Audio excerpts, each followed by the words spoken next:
कृपाश्रुतो वन्दे भगवन्तो पुनः पुनः।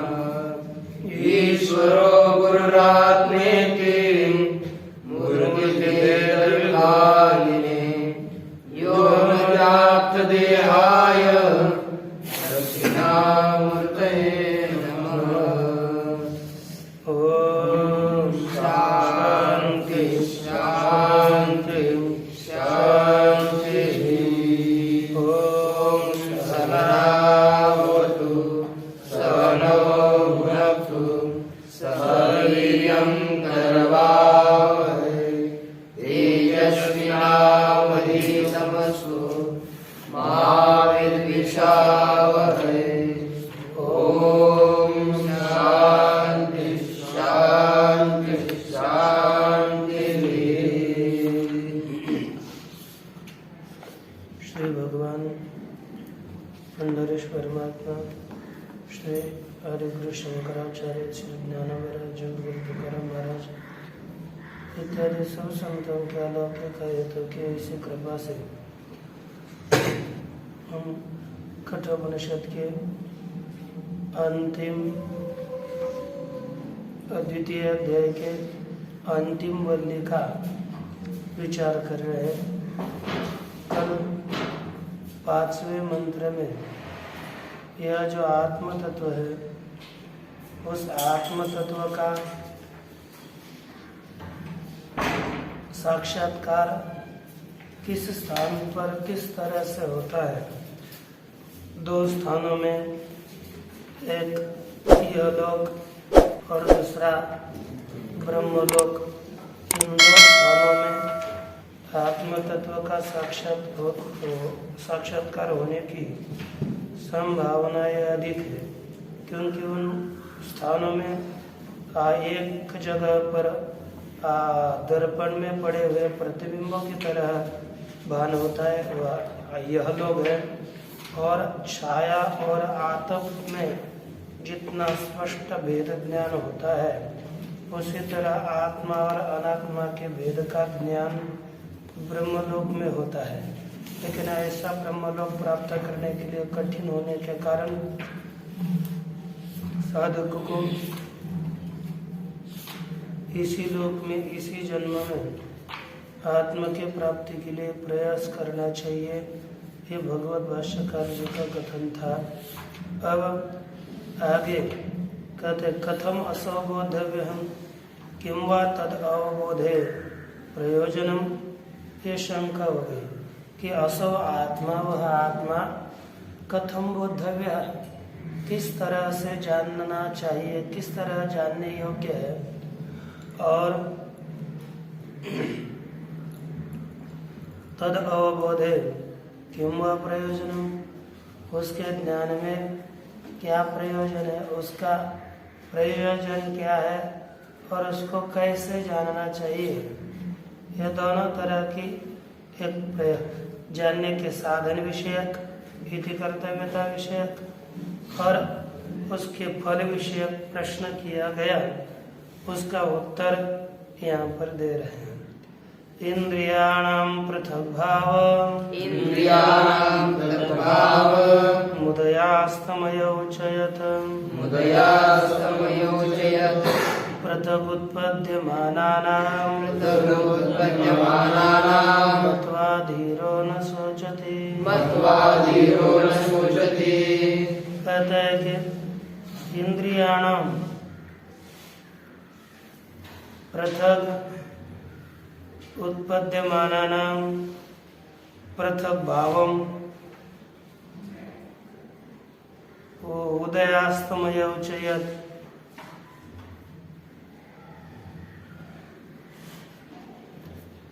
मत्वा धीरः न शोचति। पृथक उत्पद्यमानानां इंद्रियाणां पृथक भावम उदयास्तमय उचयत्। कहते हैं कि अलग अलग उत्पन्न होने वाले ऐसी जो इंद्रियां है, ज्ञानेन्द्रिया हो अथवा कर्मेंद्रिया हो, कर्मेंद्रिया प्रत्येक भूतों के रजोगुण से उत्पन्न होती है और ज्ञानेंद्रिय प्रत्येक भूतों के सत्वगुण से उत्पन्न होती है। अर्थात अलग अलग भूतों के सत्वगुण से अलग अलग ज्ञानेंद्रिय, अलग अलग भूतों के रजोगुण से अलग अलग कर्मेंद्रियों की उत्पत्ति होती है। तो यह सभी पृथक पृथक उत्पन्न होने वाले हैं। तो पृथक पृथक उत्पन्न होने वाली जो इंद्रियां हैं, उन इंद्रियों के उनका पृथक भाव अर्थात उनकी पृथक रूपता, स्वभावतः परस्पर विलक्षणता,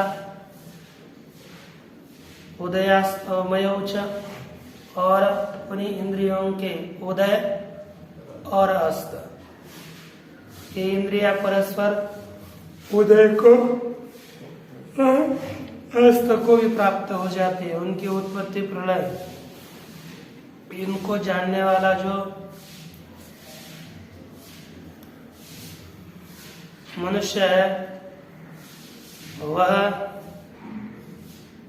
न शोचती, उसे जान करके शोक नहीं करता। देखिए भाष्य, इंद्रियाणाम अर्थात श्रोत्रादीनां स्वस्व विषय ग्रहण प्रयोजनेन स्वकारणेभ्य आकाशादिभ्य पृथक उत्पद्यमानानां। कहते हैं कि श्रोत्रादि इंद्रियां कौन सी है? श्रोत्रादि इंद्रियां। अब ये श्रोत्रादि इंद्रिय अलग अलग उत्पन्न हुई है, किस प्रयोजन के हेतु से? लिखते हैं स्वस्व विषय ग्रहण प्रयोजन है, अपना अपना विषय, खुद का जो विषय है उसको ग्रहण करना रूपी जो प्रयोजन फल है, उसी प्रयोजन रूपी फल के द्वारा स्वकारणेभ्य आकाशादिभ्य पृथक उत्पद्यमाना, अपना कारण जो आकाशादिक, उन आकाशादियों से पृथक पृथक अलग अलग उत्पन्न होने वाली जो इंद्रियां है, अत्यंत विशुद्धा केवला चिन्मात्र स्वरूप, ये किससे उत्पन्न होती है? अतिशय विशुद्ध केवल चिन्मात्र स्वरूप से उत्पन्न होने वाली इंद्रियां है। और पृथक भावम स्वभाव विलक्षणात्मकताम, और किसको प्राप्त हो चुकी है? अतिशय पृथक भाव को, स्वभावता विलक्षण रूपता को प्राप्त हुई इंद्रिय, तथा तेषाम एव इंद्रियाणाम उदयास्तमयो च उत्पत्ति प्रलय च, उनके सभी इंद्रियों का जो पृथक भाव है, पृथक रूपता है, उसे और उन्हीं इंद्रियों के उदयास्तम अर्थात उत्पत्ति प्रलय, जागृत स्वापावस्था अपेक्षा न आत्मना, कहते हैं कि जागृत और सुषुप्ति की सुषुप्ति इस अवस्था की अपेक्षा से जब जागृत अवस्था आती है तब इन इंद्रियों की उत्पत्ति होती है, जब सुषुप्ति अवस्था आती है तभी इन्हीं इंद्रियों का प्रलय होता है, अप्रागट्य होता है। इन्हीं इंद्रियों का प्रागट्य और इन्हीं इंद्रियों का अप्रागट्य, इनको जान करके वस्तुतः आत्मा का उत्पत्ति प्रलय नहीं होता, इन्हीं इंद्रियों के ही इंद्रियों का प्रागट्य और लय होता रहता है। इति मत्वा, ऐसा जान करके, कैसे? विवेक पूर्वक इन्हें जानकर धीरो धीमान न सोचती, बुद्धिमान पुरुष शोक नहीं करता। आत्मन नित्यैकस्व स्वभाव से नित्य एक स्वभाव से अव्यभिचारात शोक कारणत्वानुपत्ति है। क्यों शोक नहीं करता? क्योंकि आत्मा कैसा है? एक है, नित्य है, एक है, ऐसा आत्मा का स्वभाव है। और इसी स्वभाव का कभी व्यभिचार नहीं होता, अर्थात कभी आत्मा का नाश होगा ऐसी बात नहीं है। नित्य आत्म तत्व रहता है, एक रूप है। ऐसे आत्मा के स्वभाव का अव्यभिचार होने से शोक कारणत्वानुपत्ति है, शोक कारणत्व की सिद्धि नहीं होती। तथा च श्रुत्यंतरम तरति शोकम आत्मवित, उसी तरह अन्य विश्रुतियां आती है कि आत्मविद शोकम तरति, आत्मवेत्ता पुरुष शोक से तर जाता है, क्योंकि आत्मा ही नित्य एक इस स्वभाव वाला है। उसे जानने के बाद शोक नहीं होता, वह सभी शोकों से तर जाता है। यस्मात् आत्मनः इंद्रियाणां पृथक् भावः उक्तः नासो बहिः अधिगन्तव्यः। यस्मात् प्रत्यगात्मा स सर्वस्य तत्कथम् इति उच्यते। यस्मात् आत्मनः इंद्रियाणां पृथक् भावः उक्तः, क्योंकि आत्मा से इंद्रियों का क्या बताया? पृथक भाव बताया, अर्थात पृथकता, भिन्नता बताई। आत्मा इंद्रियों की अपेक्षा से अलग है, भिन्न है। इस तरह आत्मा की इंद्रियों के इसके अपेक्षा से पृथक रूपता, भिन्नता बताई है।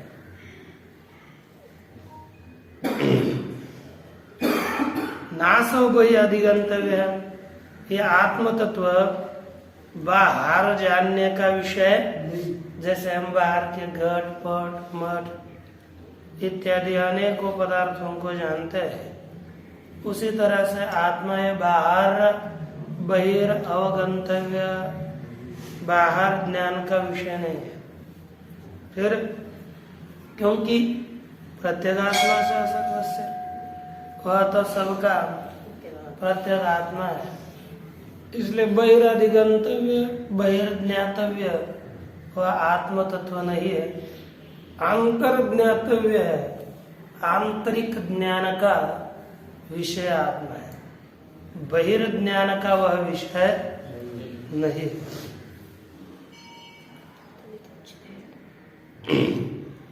तत् कथम, कहते वह कैसे? आंतरिक ज्ञान का विषय है तो उसकी पुनः जो पूर्व में बताई हुई परंपरा और पुनः बताते हैं।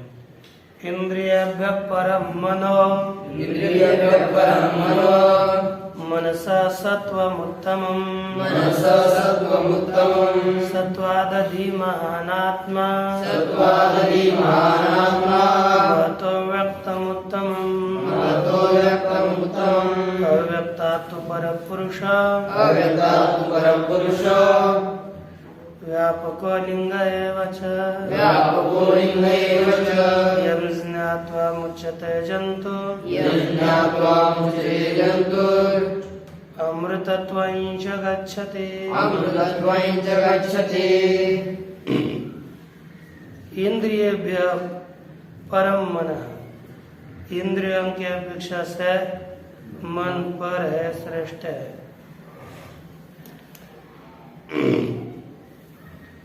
मनसा सत्वम उत्तमम, मन की अपेक्षा से सत्व उत्तम है। सत्व अर्थात व्यष्टि बुद्धि, सत्व का अर्थ है व्यष्टि बुद्धि, ये इंद्रियों की अपेक्षा से उत्तम है, श्रेष्ठ है। पुनः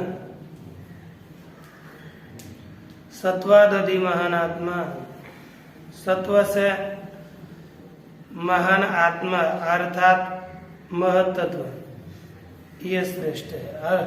ये कौन? समष्टि बुद्धि। महान का अर्थ समष्टि बुद्धि, ये श्रेष्ठ है। महत्व व्यक्तम उत्तमम, और महतत्व की अपेक्षा से, समष्टि बुद्धि की अपेक्षा से अव्यक्त प्रकृति वह श्रेष्ठ है। अव्यक्तात्व परः पुरुषः, और अव्यक्त से भी पर कौन है? पुरुष। वो कैसा है? अच्छा, दोनों मंत्र लिए थे ना।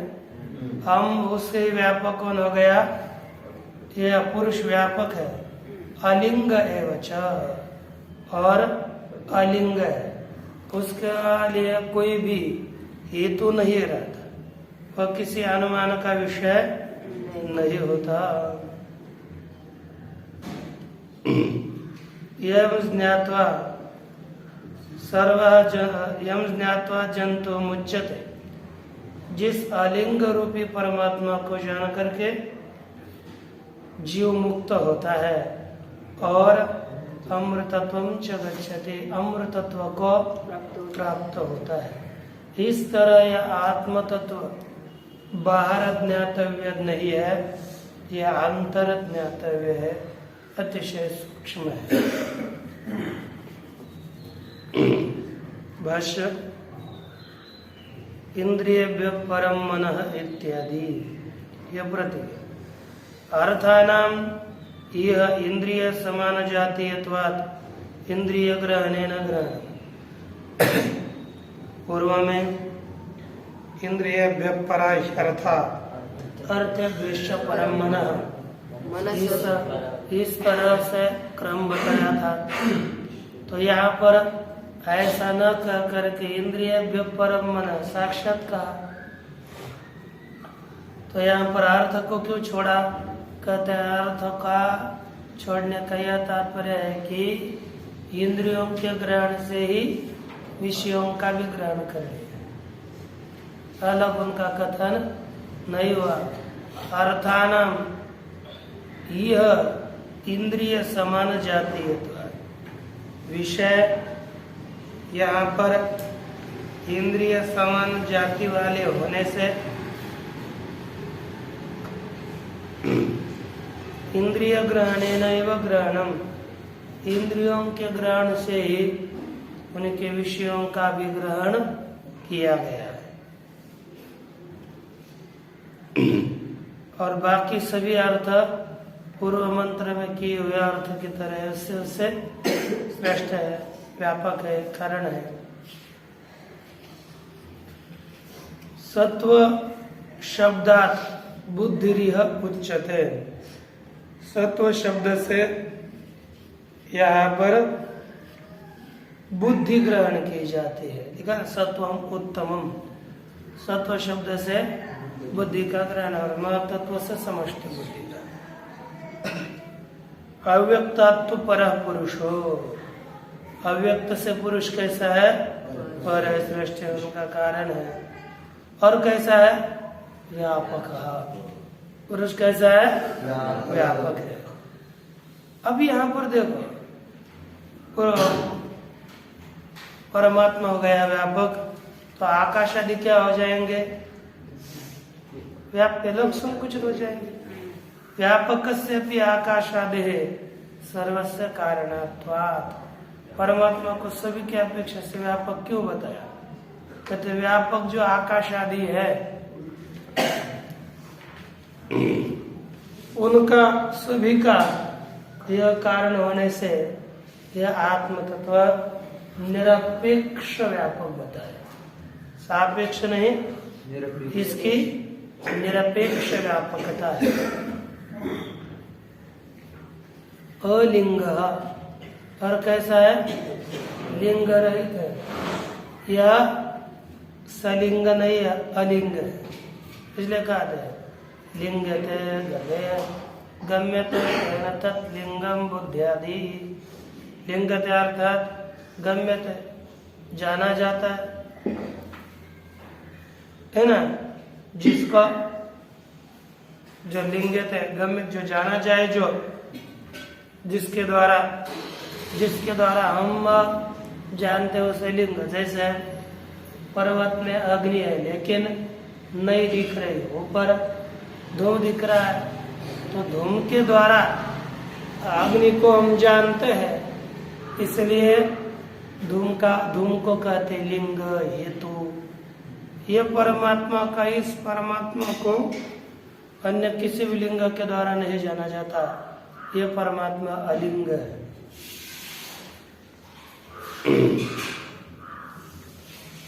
ये बुद्धि आदि तद अविद्यमान अस्य है ना, अविद्यमान नहीं ये लिंग जिसका, वैसा अविद्यमान लिंग वाला परमात्मा है। अर्थात संसार सर्व संसार धर्म वर्जित है, सभी प्रकार के जो सांसारिक धर्म है उन सभी सांसारिक धर्मों से यह रहित है।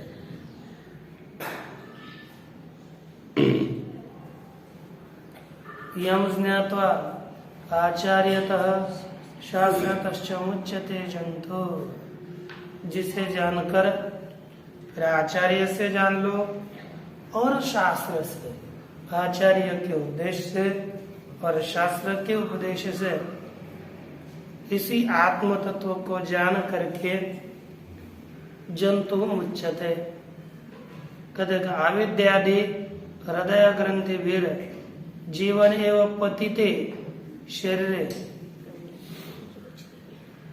कहते हैं कि अविद्यादि ग्रंथियों के द्वारा ये जीता हुआ है ना, पतिते शरीर, शरीर का पात होने के पश्चात अमृतत्वम च गच्छति। अब यहाँ पर अविद्यादि ग्रंथियों से मुक्त होता है, जिंदा होते हैं, जीवन एवं वहां पर कर्म करो, तो क्या अर्थ होगा, अविद्यादि हृदय ग्रंथि के द्वारा जिंदा रहता होता हुआ भी मुक्त हो जाता है, अविद्यादि ग्रंथियों से छोड़ा जाता है, और पतिते शरीर, और मरने पर भी विदेह कैवल्य को प्राप्त होता है। सतो लिंग परव्यक्ता पुरुष पूर्वेण संबंध, सह अलिंग, वह आत्मा कैसा है, अलिंग, लिंग रहित। पर अव्यक्त पुरुष अव्यक्त से पर है,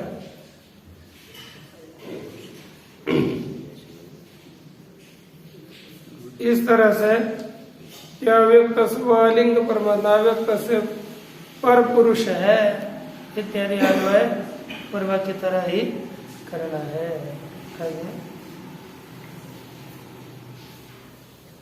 न संदृशे तिष्ठति रूप, न संदृशे तिष्ठति रूप, मस्य न चक्षुषा पश्यति कश्चनैनं, मस्य न चक्षुषा पश्यति कश्चनैनं, पुरुषा मनीषा मनसा,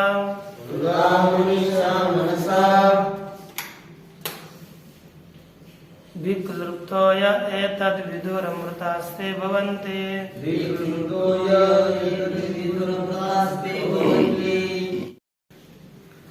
ये परमात्मा अलिंग है, तो उसका ज्ञान कैसे होता है?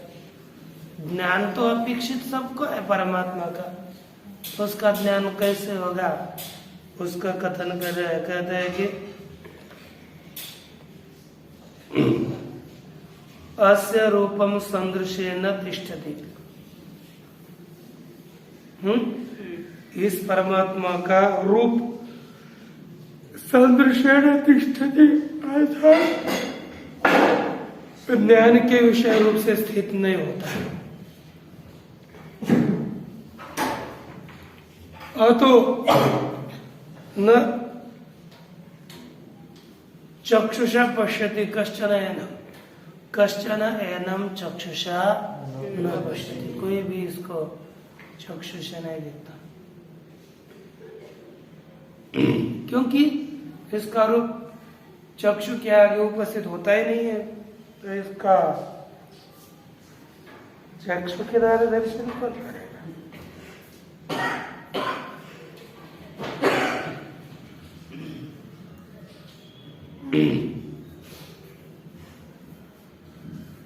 हृदय मनीषा मनसा विक्लुप्तो, यह हृदय के द्वारा, बुद्धि के द्वारा, मन के द्वारा अविक्लुप्त निश्चित होकर के, विचार के द्वारा युक्त होकर के, यह एतद विदुः, जो लोग इस आत्म तत्व को जानते हैं, ते अमृता भवन्ति, वे अमर।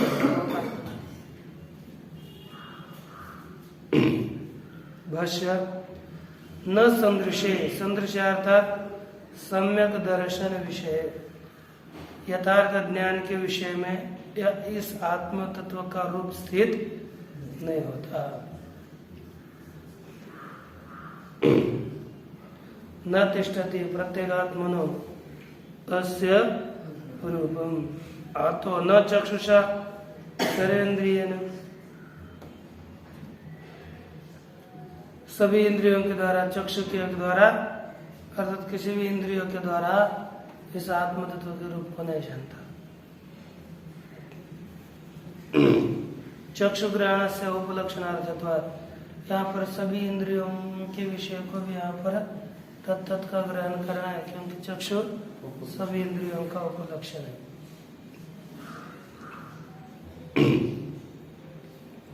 फिर कहते कि पश्यति नोपलभते कश्चन कश्चिदपि एनम, कोई भी इस आत्म तत्व को उपलब्ध नहीं करता। किसे कहते? प्रकृतम आत्मानं, प्रकृतात्मा का साक्षात्कार नहीं करता।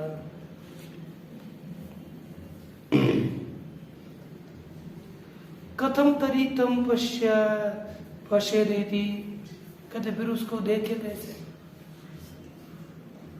कैसे देखना चाहिए? तो कहते देखेंगे, कहते हृदय के द्वारा। दूसरा अर्थात हृदय स्थया बुद्धिया, बुद्धि के द्वारा आत्मा को जानते हैं। मनीषा मनस संकल्पादि रूपस्य, मन अर्थात संकल्पाध्यात्मक जो मन है, उसके ऊपर ईशन करने वाला इष्ट, नियंत्रित्वेन, नियंता रूप से जो शासन करे उसे कहते हैं मनी शा, है ना। मनिट प्रथम एक वचन है, मनीष का। मनिट मनीषो मनीषा, मनीषो मनीषो तृतीय एक वचन मनीषा। हृदय मनीषा अर्थ अविकल्पयित्रिया, कुछ कल्पना न करने वाली जो बुद्धि है, उसके द्वारा, मन के द्वारा, मन रूपेण सम्यक दर्शन, मनात्मक जो यथार्थ ज्ञान, उसके द्वारा। अविक्लृप्त अर्थात अभी समर्थित अप्रकाशित, किसी के भी द्वारा जो अप्रकाशित आत्मा है।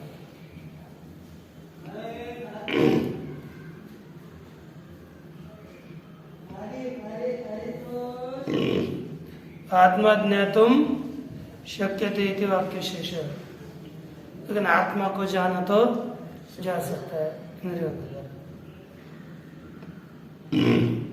तम आत्मानं ब्रह्म ये विदु अमृतास्ते भवन्ति, उस आत्मा को, ब्रह्म को जो जान लेंगे वे अमर हो जाते हैं। कैसे होता है? अमर हो जाते हैं। पुनः उनकी उत्पत्ति की कोई गुंजाइश निर्धारित, पुनः वो जन्म को प्राप्त नहीं होते।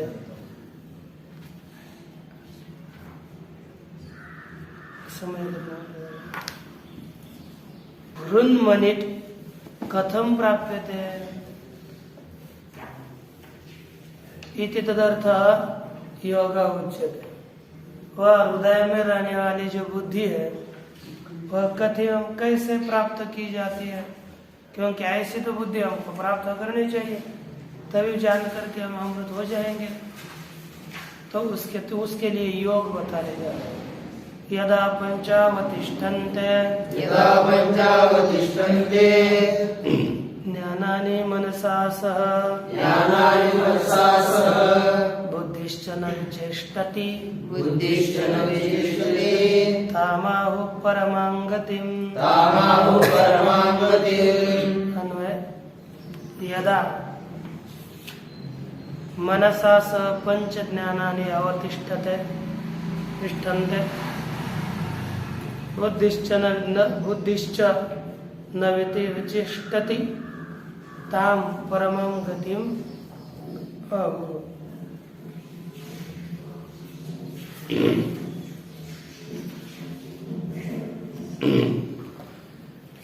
यदा मनसा स पंच ज्ञानानि अवतिष्ठन्ते, कहते जब मन के सहित पांच ज्ञान अर्थात पांच ज्ञान इंद्रिया स्थिर हो जाती है, बुद्धिश्च न विचेष्टति और बुद्धि अपने व्यापार नहीं करती, ताम गतिम परमं आहुः, उसी को परम गति कहते हैं। तो देखो यदा अर्थात यस्मिन् काले भाष्य स्वविषयेभ्य निवर्ततानि अपने अपने विषयों से हटाई गई इंद्रिय आत्मनिव पंच ज्ञान है, आत्म स्वरूप में ही पंच ज्ञान स्थित रहते हैं। ज्ञानार्थत्वात् श्रोत्रादीन इंद्रियाणि ज्ञानानि उच्यन्ते। ज्ञान के लिए श्रोत्रादि इंद्रिय होने से उन्हें क्या कहा जाता है? ज्ञान। न्यायते अनेन तज्ज्ञानम, इस उत्पत्ति से जिसके द्वारा जाना जाता है उसे कहता है ज्ञान। ऐसी होगी इंद्रिया। अवतिष्ठन्ते मनसा यत् अनुगतानि, मन के सहित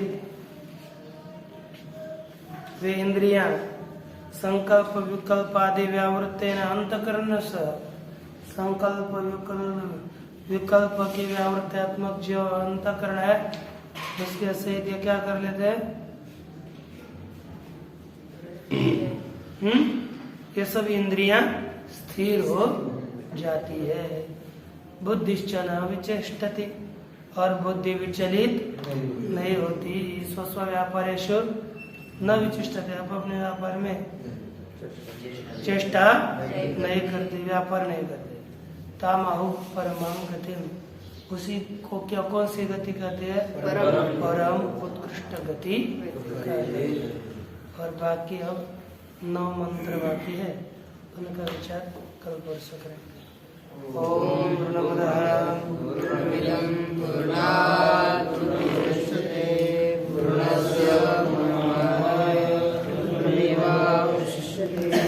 ओम शांति शांति।